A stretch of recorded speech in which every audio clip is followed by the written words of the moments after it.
My name is Marissa Cole. I'm 35 years old. I'm sitting in my lawyer's office right now, watching the second hand crawl around the clock like it's dragging its feet on purpose.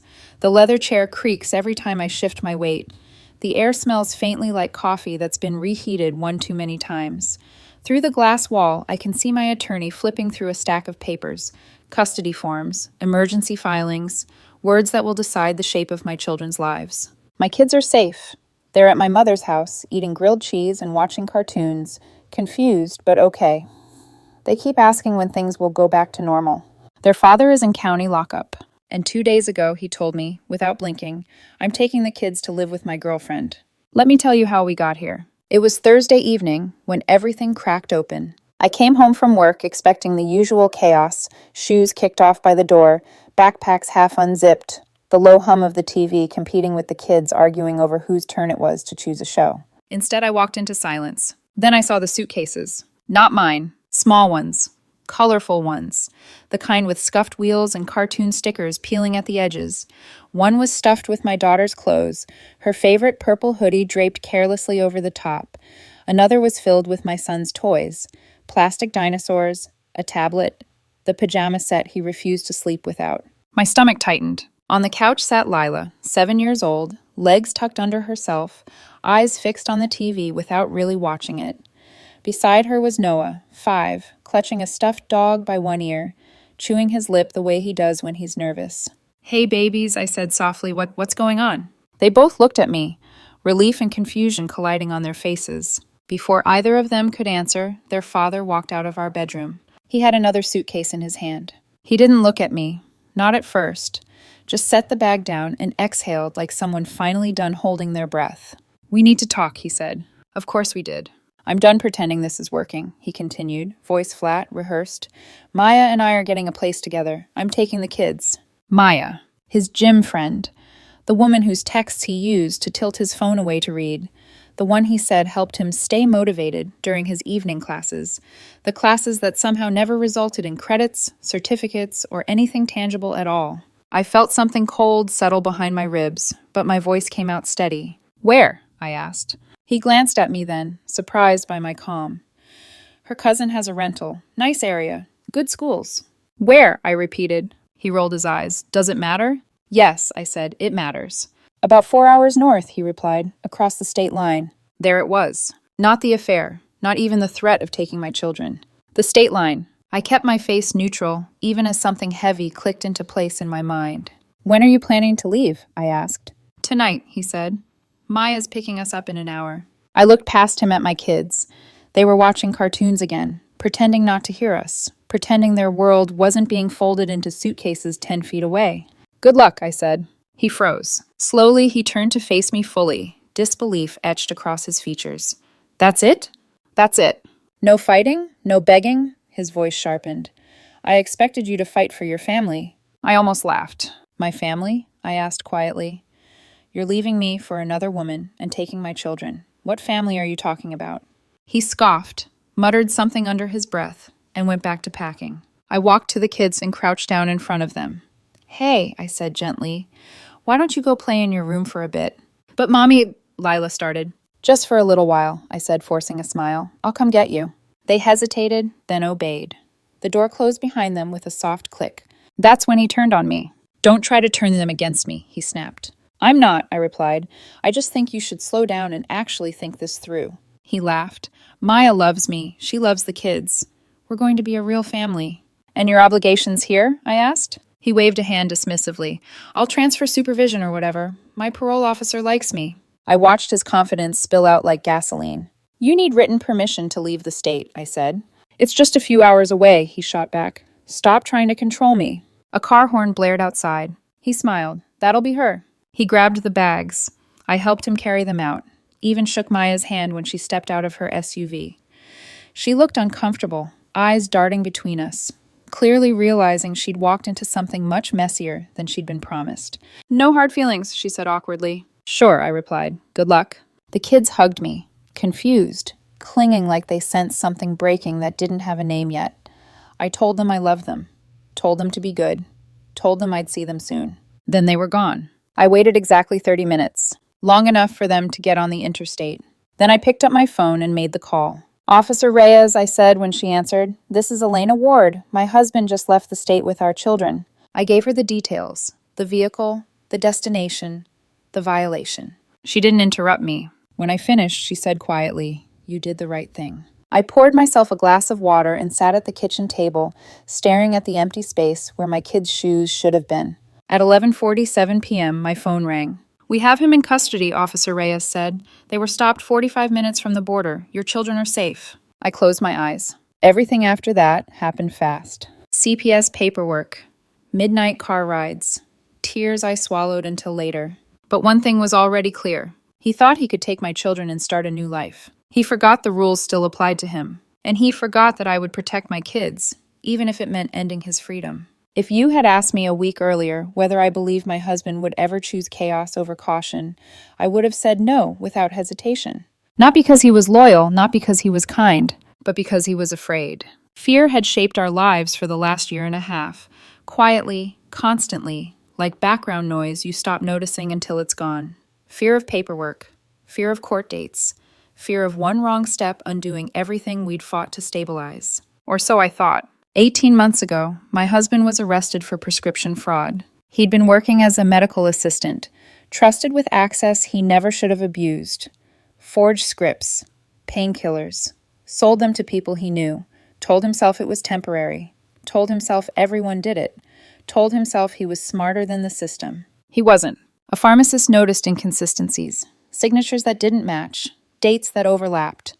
The investigation took weeks. By the time the charges landed, our lives imploded quietly, without drama.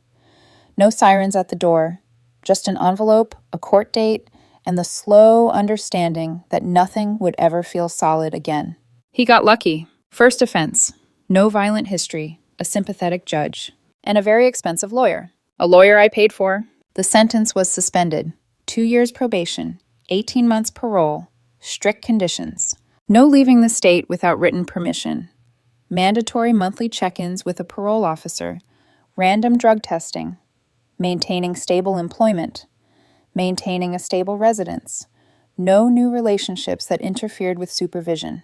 He hated those rules. Not because they were hard, but because they reminded him he wasn't in control. I was the one who drove him to parole meetings. The one who sat in waiting rooms with outdated magazines while he checked in. The one who tracked dates, reminded him to submit paperwork, double-checked addresses. I became the infrastructure of his freedom. And somehow that made him resent me. He'd roll his eyes when I asked where he was going, snap when I asked if he'd updated his parole officer about a schedule change, tell me I was hovering, micromanaging, acting like his mother. What he never said out loud, but showed in 100 small ways, was this. He thought the rules were temporary. He thought consequences were for other people. And he thought I'd always clean up after him. The parole officer, Officer Reyes, was professional, calm, unemotional. She'd praised his progress just a month earlier. "If he keeps this up," she'd told him, "we can talk about early termination in 6 months." I remember the way he smiled after that meeting. Wide, confident, like he'd beaten the system again. That was when Maya entered the picture. At first, she was just someone from the gym, a woman who helped him stay accountable, a name that came up casually, then frequently, then defensively. "She's just a friend," he'd said. "You're being paranoid. You're projecting." He started staying out later, claimed he was taking extra classes, claimed he needed space because I was stressed all the time. I was stressed because I was holding our life together with both hands. And while I was doing that, he was rehearsing his exit. He didn't see Maya as a risk. He saw her as proof that he was still desirable, still powerful, still the kind of man who could start over without consequences. So when he told me, standing in our living room, suitcases already packed, that he was leaving with the kids, he wasn't nervous. He was excited. He genuinely believed he'd figured out a loophole. "She lives close enough," he'd said. "It's basically the same region. Across a state line. Written permission required. Approval process mandatory. No exceptions." But in his mind, rules bent for people like him. And I let him believe that. When I said good luck, he heard surrender. What he didn't hear was resolve. After the kids left, the house felt wrong. Too quiet. Too clean. Like a hotel room after checkout. I stood in the doorway of their bedroom for a long time, staring at the empty shelves where stuffed animals used to live. That was the moment the anger arrived. Not loud, not explosive, but sharp and focused. He hadn't just cheated. He'd gambled with our children's stability. And he'd done it with the confidence of someone who'd never been told no in a way that stuck. That's the thing about entitlement. It makes people sloppy. When I called Officer Reyes, I didn't embellish. I didn't beg. I didn't frame myself as a victim. I stated facts. He left the state. He took the children. He didn't have permission. There was a pause on the line. Then, thank you for telling me. That was it. No drama, no debate. The system didn't care about his feelings, or his new relationship, or the narrative he'd built where he was the misunderstood hero. The system cared about compliance, and he had broken it. I didn't feel triumphant while I waited for the call that night. I felt hollow, numb, like I was watching my life from behind glass. But when Officer Reyes called to tell me he was in custody, something settled inside me. Not relief. Clarity. The rules he'd mocked were real. The consequences he'd ignored were real.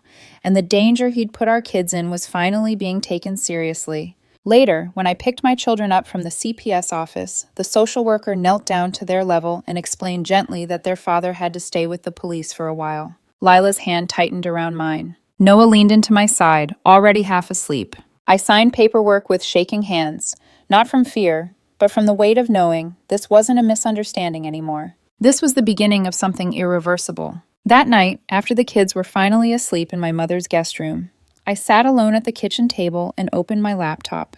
I didn't cry. I started a list: custody, legal counsel, therapy referrals, documentation. Because one thing had become very clear. The man I married didn't forget the rules. He chose to ignore them. And now, I was done protecting him from the consequences of his own choices. I didn't sleep that night. Not really. I lay on my mother's couch, listening to the quiet rhythm of my children breathing in the next room, every small sound pulling me back to the surface just as I started to drift.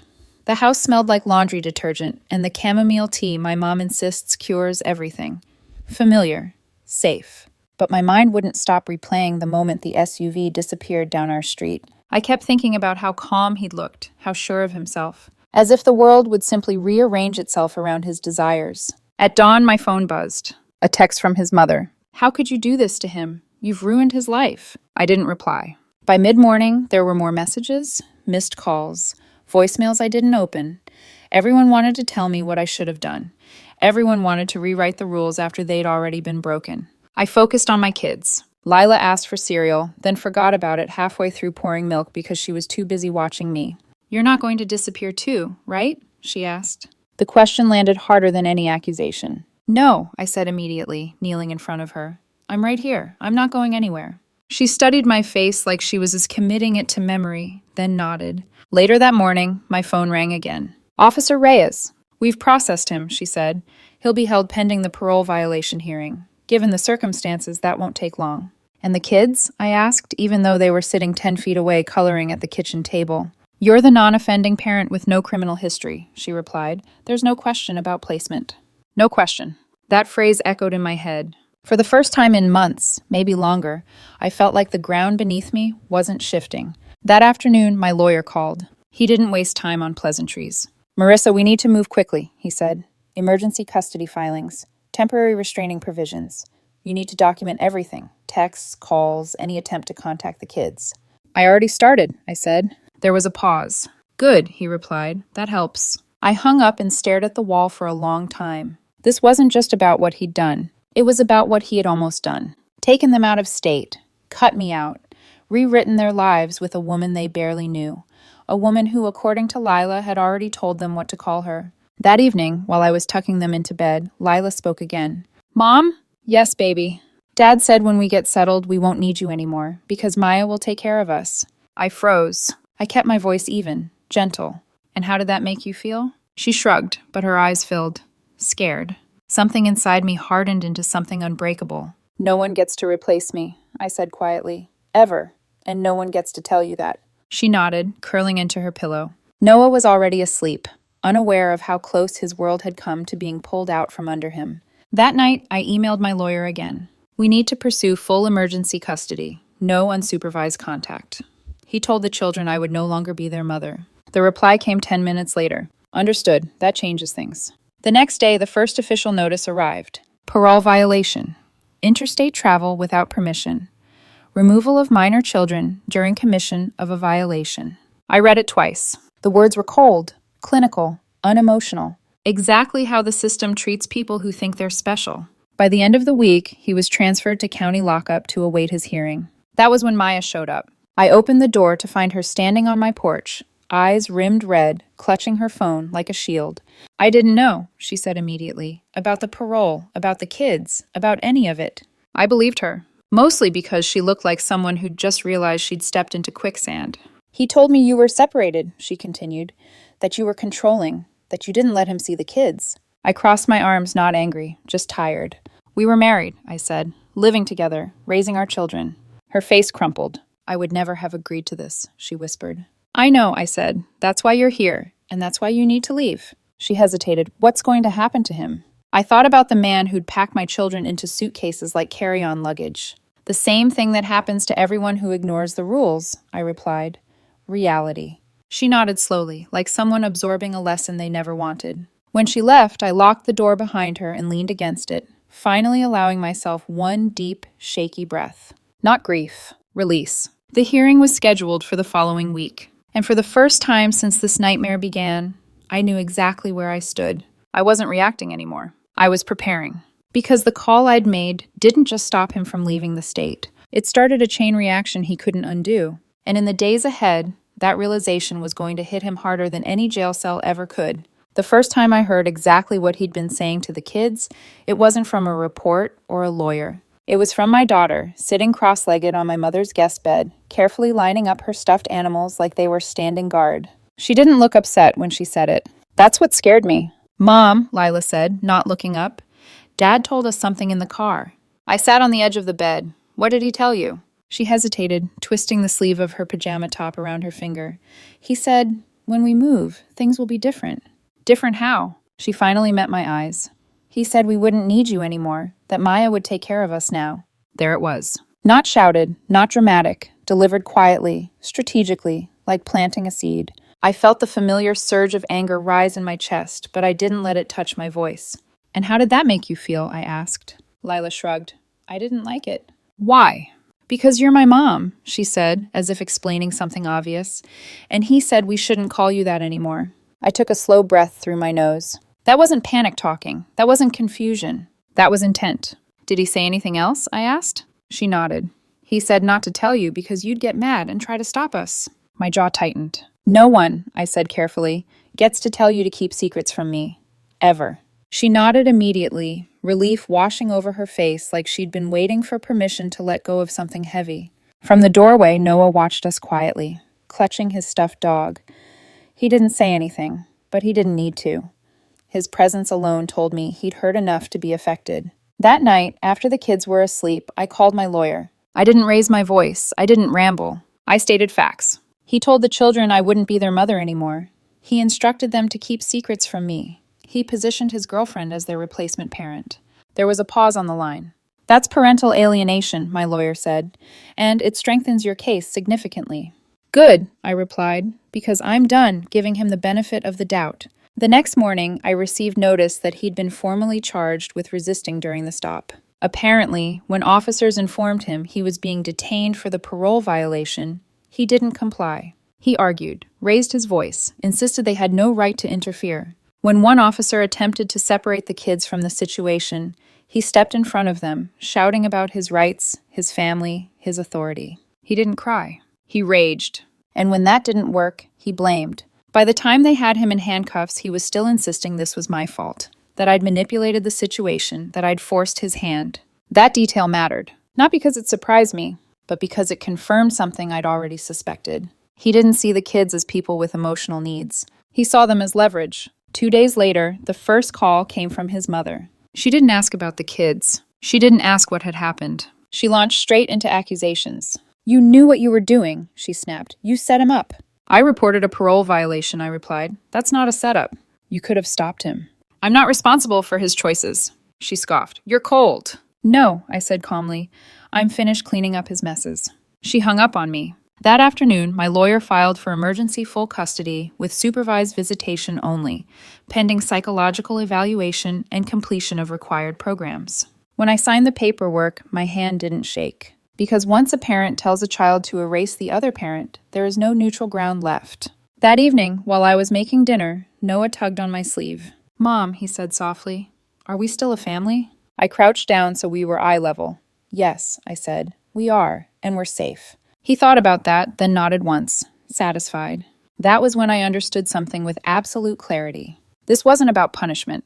This was about protection. And whatever happened next, courtrooms, hearings, accusations, I wasn't going to hesitate again. Because the moment he decided to rewrite reality for our children was the moment he forfeited the right to shape their future. The parole violation hearing was scheduled for Tuesday morning. No delays, no extensions, no room for theatrics. That's how these things work when the facts are clean. I arrived early, not because I was nervous, but because I wanted to see him walk in. I wanted to understand, once and for all, whether he grasped what he'd done. He didn't look broken. He looked irritated. Wrists cuffed in front of him, shoulders squared, jaw tight.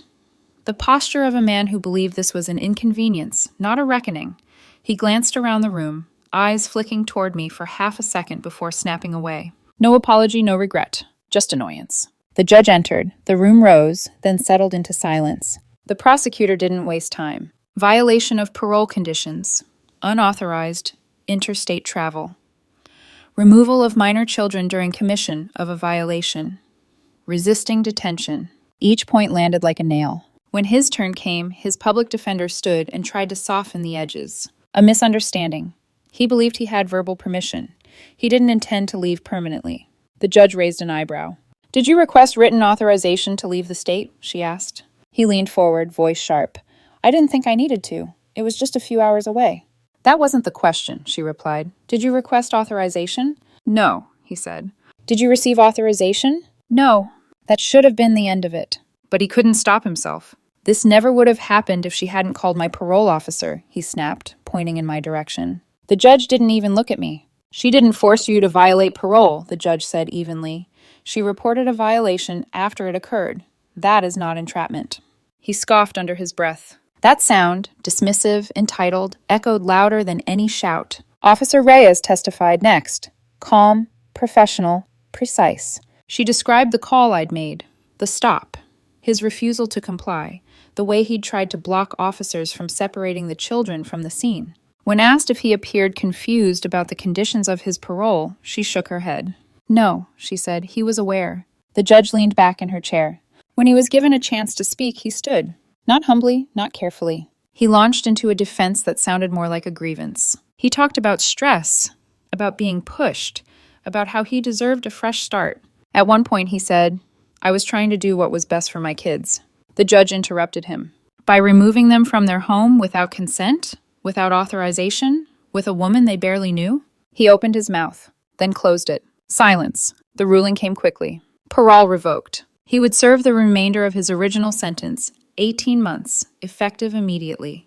Additional charges related to resisting detention would be evaluated separately. No grand speech, no gavel slam, just consequences. He stared straight ahead as he was led away, jaw clenched, shoulders rigid, still not looking at me. After the hearing, his mother stood up and began shouting about injustice, about mothers being kept from their children, about how I'd destroyed her son's life. Court security escorted her out. I gathered my things and walked past her without stopping. Outside, my lawyer caught up with me. "That went as expected," he said. "Yes," I replied. "There will be a separate custody hearing," he continued. "He'll likely request visitation."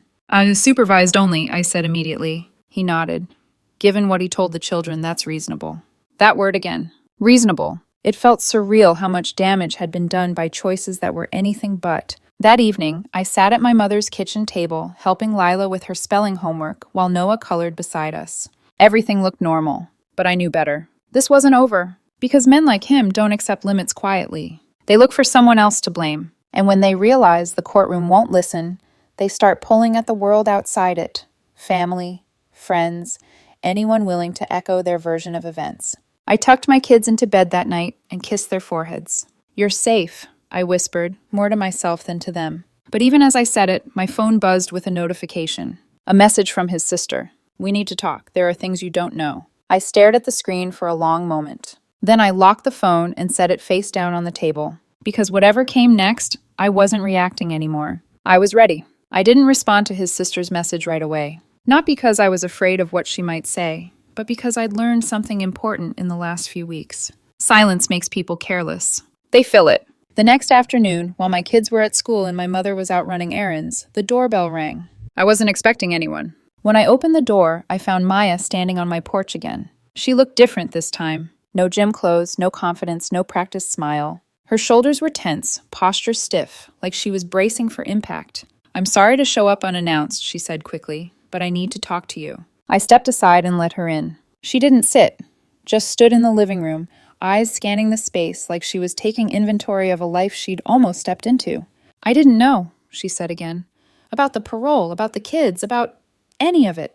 "I know," I replied. "You said that already." She swallowed. "He told me you were separated, that you barely spoke, that you controlled all the money and used the kids against him." I nodded once. "That's his pattern," I said. "He reframes reality until he's the victim." She let out a short, humorless breath. "When the police stopped us, he didn't explain anything. He just started yelling. At them. At me. At you. Even though you weren't there." I didn't comment. "He kept saying you'd ruined everything," she continued. "That you'd planned it." "And that didn't concern you?" I asked. She hesitated. "It did. But by then, I was already in the car with your children. I didn't know how to undo it." That answer mattered. Not because it absolved her, but because it confirmed something. She wasn't a mastermind. She was collateral damage. "He never once asked if the kids were okay," she said quietly. "Not after they were separated. Not after he was arrested.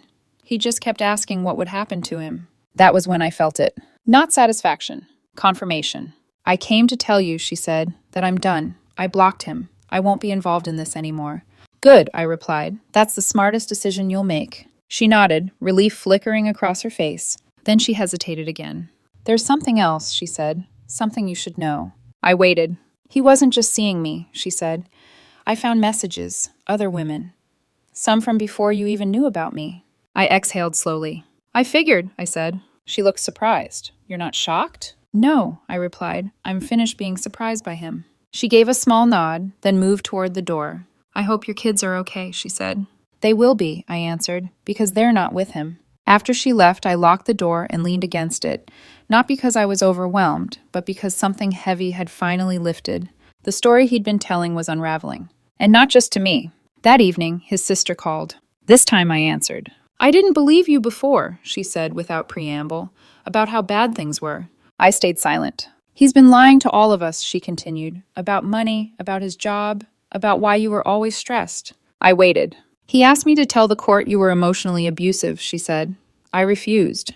That got my attention. "He said if I didn't help him, he'd make sure I regretted it." There it was. Control. Threats. The need to dominate the narrative. "Why are you telling me this?" I asked. "Because I'm done covering for him," she said.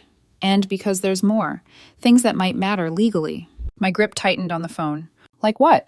A pause. "He's been writing letters from jail," she said. "Not just to you, to other people, making threats, talking about taking the kids back when he gets out, talking about how he'll fix everything." I closed my eyes. "Can you get copies?" I asked. "Yes." "Then send them to my lawyer," I said, "not to me." She agreed. When the call ended, I sat alone at the kitchen table and stared at the stack of school permission slips waiting to be signed. This was the part no one warns you about. Not the courtroom drama, not the arrests, but the slow realization that the person you built a life with was never who you thought they were, and that the damage they caused didn't stop just because the door closed behind them. That night, after the kids were asleep, my lawyer emailed. "We've received copies of the letters. They're not good for him." I didn't ask for details. I didn't need them, because every move he made now was only tightening the net around himself. And for the first time since this began, I allowed myself to believe something I hadn't dared to say out loud yet. This wasn't just about temporary custody. This was heading somewhere final. The box arrived on a Wednesday afternoon. No return address. Just my name, written carefully, like the sender didn't want to draw attention. I knew who it was from before I opened it. Inside were his belongings, things he'd left behind without asking for them back. Shirts, a watch, a pair of sunglasses I'd bought him years ago. And at the bottom of the box, wrapped loosely in a grocery bag, was a tablet. I didn't turn it on immediately. I finished my day first, picked up the kids, helped with homework, made dinner, read a bedtime story. Routine kept me steady. It always had. Only after the house went quiet did I sit at the kitchen table and press the power button. The screen lit up instantly. He hadn't logged out. His email was open. I didn't rush, I didn't panic scroll. I read, thread after thread. Different women, different tones. Some flirty, some transactional, some disturbingly detailed. This wasn't infidelity in the emotional sense. It was systematic. Then I opened the email chain that changed the temperature of the room. A woman I didn't recognize. Long messages, measured language. She wasn't asking for love. She was asking for accountability. Doctor appointments, expenses, deadlines. And then the line that stopped my breathing, not from shock, but from precision. I'm not trying to interfere with your family, but you are the father of my child, and that won't disappear. I leaned back in my chair. Not dizzy, not emotional. Cold. I checked the dates. The pregnancy timeline overlapped with the last year of our marriage, with the months I was driving him to parole check-ins, with the nights he told me he was working late. He hadn't just cheated. He'd created another legal and moral obligation while already under supervision. And he'd hidden it. I kept reading. There were other emails, too. Not romantic. Operational. References to pills, quantities, payments. Not just selling. Buying. I closed the tablet. Sat there in silence. And something shifted, not in my chest, but in my thinking. This wasn't about betrayal anymore. This was about risk. If another woman was pregnant with his child, that meant future custody disputes, financial instability, another potential point of access to my children, another way for him to create chaos. I looked down the hallway toward my children's rooms. They were asleep, safe. And that was the line. I called my lawyer. I have new evidence, I said. Affairs, criminal activity, and proof he fathered a child outside our marriage. There was no surprise in his voice. That strengthens your case, he said, especially regarding visitation. I don't want him having unsupervised access, I replied. Ever. Understood, he said. This supports that. When I ended the call, I didn't feel overwhelmed. I felt clear. The tablet wasn't just proof of who he was. It was proof that he would continue creating damage wherever he was allowed access. And I wasn't going to give him that access anymore. I powered the tablet down and placed it back in the box. Tomorrow it would go to my lawyer. And after that, it would become part of the record. The quiet evidence that didn't shout, didn't dramatize, and didn't exaggerate. It simply showed the truth. And the truth, in cases like this, is more than enough. The letter arrived on a Friday morning. It didn't come directly to my house. It went to my lawyer first, because after everything that had already happened, all correspondence from him was supposed to be screened. That rule wasn't a suggestion, it was a safeguard. My lawyer called me as soon as he read it.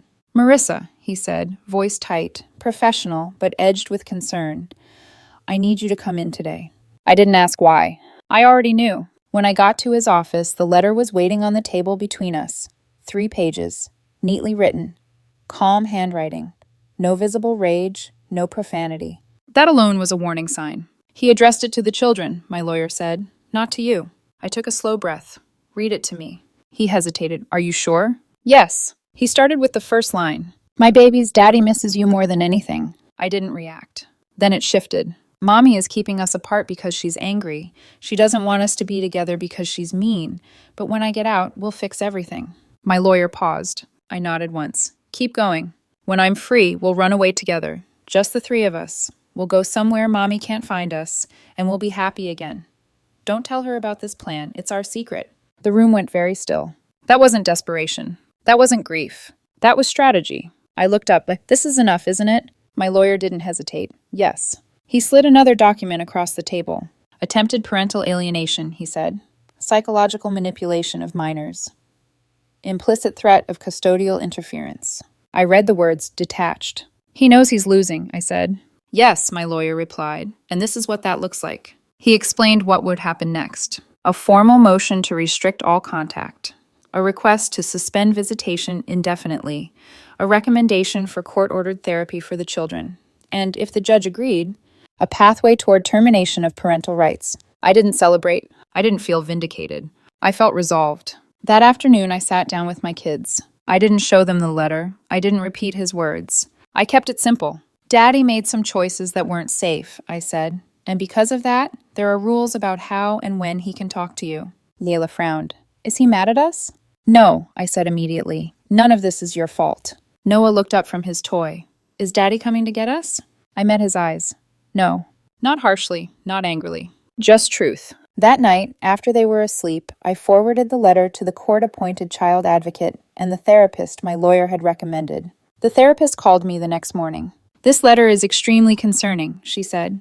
"It shows poor boundaries and a willingness to involve the children in adult conflict." "Can you document that?" I asked. "Yes," she replied, "thoroughly." The custody hearing was moved up. When the day came, he appeared via video from the detention center. He didn't look sad. He looked irritated. When the judge asked about the letter, he shrugged. "I was just expressing my love," he said. "She's twisting it." The judge leaned forward. "You instructed your children to keep secrets from their mother," she said, "and you discussed running away." He scoffed. "They're my kids." "That doesn't give you the right to destabilize them," the judge replied. For the first time, his confidence cracked, not into tears, but into anger. He raised his voice, interrupted, insisted the system was biased. The judge muted him. That moment told me everything I needed to know. This wasn't about reunification. It was about control. When the ruling came, it was decisive. All contact suspended pending further evaluation. No letters, no calls, no messages through third parties. The judge's final words were blunt. "Your children are not tools," she said, "and until you understand that, you will not have access to them."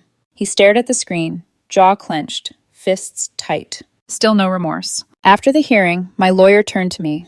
"This puts us in a very strong position," he said. "If he continues this behavior, termination becomes not just possible, but likely." I nodded. That night, as I tucked my kids into bed, Lila wrapped her arms around my neck. "It's quieter now," she said. "Yes," I replied. "That's because it's safer." And as I turned off the light, I understood something with absolute clarity. The man I married wasn't losing his children because of one mistake. He was losing them because, even now, he couldn't stop trying to use them. And that was something the law and I would never allow again. The custody hearing didn't feel dramatic. There was no shouting, no grand speeches. Just a long table, a judge who'd already read the file, and a stack of documents that told a very clear story. By then, my lawyer had assembled everything. The parole revocation, the resisting charge, the emails from the tablet, the therapist's assessment, the letter instructing the children to run away and keep secrets. The pattern was undeniable. He appeared on the screen from the detention center, wearing a neutral expression that didn't match the gravity of what was happening. When his attorney tried to frame this as a misunderstanding, an emotional father struggling with separation, the judge stopped him mid-sentence. "This is not about emotion," she said. "This is about behavior." She addressed him directly. "You violated parole," she continued. "You attempted to remove minor children from the state. You resisted lawful detention. You attempted to manipulate your children into concealing plans to evade custody." He leaned forward, jaw tight. "You're taking my kids away." The judge didn't raise her voice. "You did that yourself," she replied. The ruling followed. Full legal and physical custody to me. All visitations suspended. Any future contact contingent upon completion of his sentence, a psychological evaluation, parenting classes, and proof of sustained compliance. No overnights, no unsupervised access, no indirect contact through family members. The gavel came down once. Decisive. After the hearing, his mother tried to approach me in the hallway. She didn't ask how the kids were doing. She accused me of being cruel, of enjoying this. I didn't engage. I walked past her and out into the afternoon light, where my lawyer was already on the phone scheduling the next steps. Therapy appointments, school notifications, security updates. That same week, another development surfaced. The woman from the tablet, the one who was pregnant, had filed a claim. Not against me. Against him. A formal action to establish paternity and secure financial support once the child was born. The court took notice immediately, adding it to his file as another indicator of instability and poor judgment. It mattered, not because of money, but because it showed the court that his chaos wasn't contained. It was expanding. Then came the call from the detention center. He'd been written up for altercations, verbal aggression towards staff, repeated claims that he was being targeted. No tears, no reflection. Just entitlement colliding with reality. His sister called me once more, voice subdued. "Our parents are in trouble," she said. "He borrowed money, lied about where it went. They're trying to figure out how to cover it." I listened, but I didn't intervene. Those consequences weren't mine to fix. At home, life settled into a different rhythm. Not easier, just steadier. Mornings were quiet, evenings predictable. The kids stopped asking when things would go back to normal. They started asking what was for dinner, what book we'd read, whether we could go to the park on Saturday. One night, Lila asked, "Is Dad coming back?" I answered honestly, "Not the way he was before." She thought about that, then nodded. Okay, that was it. No drama. Just acceptance. Later, after they were asleep, I sat alone at the kitchen table and reviewed the final document my lawyer had sent over. A petition. Termination of parental rights. Not as revenge, not as punishment, as protection. Because the truth was simple. He didn't lose access to his children because he was unlucky. He lost it because, even after arrest, even after court, even after clear boundaries, he kept choosing control over care. I signed the document, carefully, deliberately, and when I closed the folder, I didn't feel relief. I felt finality. The termination hearing happened quietly. No audience, no theatrics, no last-minute redemption. By that point, the file spoke for itself. Repeated violations, documented manipulation, professional evaluations, a consistent refusal to accept responsibility. When the judge asked him a single, direct question, "Do you take any responsibility for the situation you're in?" he didn't hesitate. "I'm a victim," he said, "of her, of the system." That was the moment it ended. The ruling was final. His parental rights were terminated in full. No appeals pending, no visitation, no legal connection. The judge's words were precise. "This court does not sever parental rights lightly," she said. "But in this case, continued contact poses a risk to the emotional and psychological well-being of the children." The video feed cut off. He was removed from the room. That was it. No screaming, no collapse. Just the quiet end of something that should have ended long before. Life didn't suddenly become perfect after that. It became stable, which is better. The kids stayed in therapy. Their teachers noticed the difference before I did.